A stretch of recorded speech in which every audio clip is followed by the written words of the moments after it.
Hi there and welcome to the second day of my build of the pinball machine.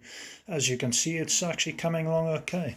I managed to get the button holes drilled out on the machine on the sides and the top. That one's for the joystick, so I don't have to be as big. Two buttons on top because it's going to be like an arcade machine as well as a pinball machine. Around that side, the buttons, and they fit in quite well. I'll actually demonstrate. I'll fit one in there now. If I can get it in there with one hand. Quite a tight fit, which is good. So yeah, the buttons fit nicely in the holes, nice and snug, so they won't fall out in a hurry. And I've actually now put together all the main pieces of wood by putting strips of wood on the inside of the box and screwing them together in that way. So it sort of fits together pretty snug. I'm quite pleased with it so far. Sort of did the same with this front panel, put some strips of wood underneath. Just see if I can show you there. And attach that, and then the next bits are going to be the strips along the side, and then I can fit the piece on the back. There's a bit that's going to fit on there. I'll show you now.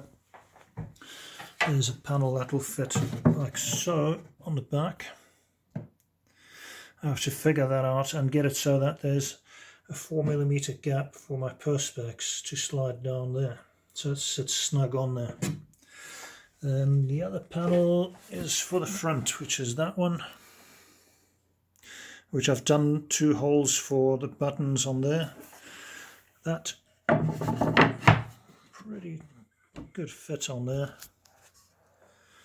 There's a slight little gap on the corner, but it's nothing serious, a millimetre or 2. It's not perfect, but I'll just centre it as best I can. So that's like with the front panel in place. Yeah, I did need to, let me get my fingers out of the way of the lens. I did need to put some holes which are countersunk for the screws on those panels. With plywood, it's probably better to do it that way than to put them in from underneath, because then you might end up coming through the plywood because it's only 12mm thick. Yeah, so those are the panels. I've got these 2 bits which are to go, I'll see if I can get this in shot here, to go in, put one of them down, that's easier that way then. Those will go in there, the back panel then fits in that gap, and then hopefully my screen is going to fit in there. So I've still got a few panels to figure out how I'm going to fit those, probably do them the same with strips of wood like that. And the base, that fits it on quite well. I'll just show you underneath. That also I just put screws, countersunk them, but it worked out quite well. It's nice and flush, considering that this piece of plywood was slightly warped. It seems like B&Q plywood. It's not straight when you buy it because it's been standing upright on the shelf, which I guess is not a good way to store it. Should be stored flat, I'm guessing. Same with the back panel, countersunk screws on there. So this seems quite strong now with all those panels screwed together. Didn't use any glue at all because I may need to take it apart at some point. So I'm going to leave the front panel off until last because I need to get at the monitor and all the other bits. The buttons, well, those go in from the outside. The joystick, I need to figure out how to mount that on the plywood.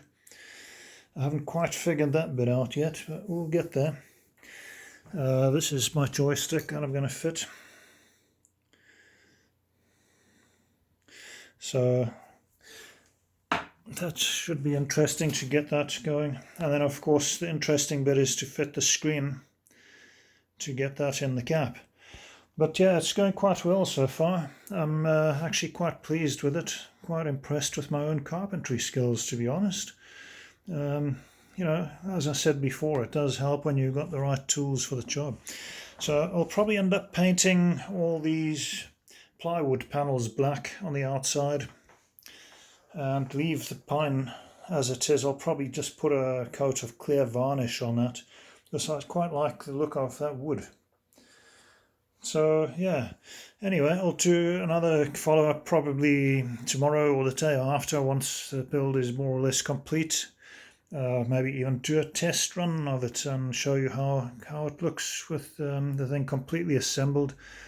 And then yeah, I'll have to maybe get some, I was thinking maybe some black paint for the panels, and I may need a little bit of wood sealer because I noticed there's a slight gap like in there. This piece of wood, I didn't quite get that straight.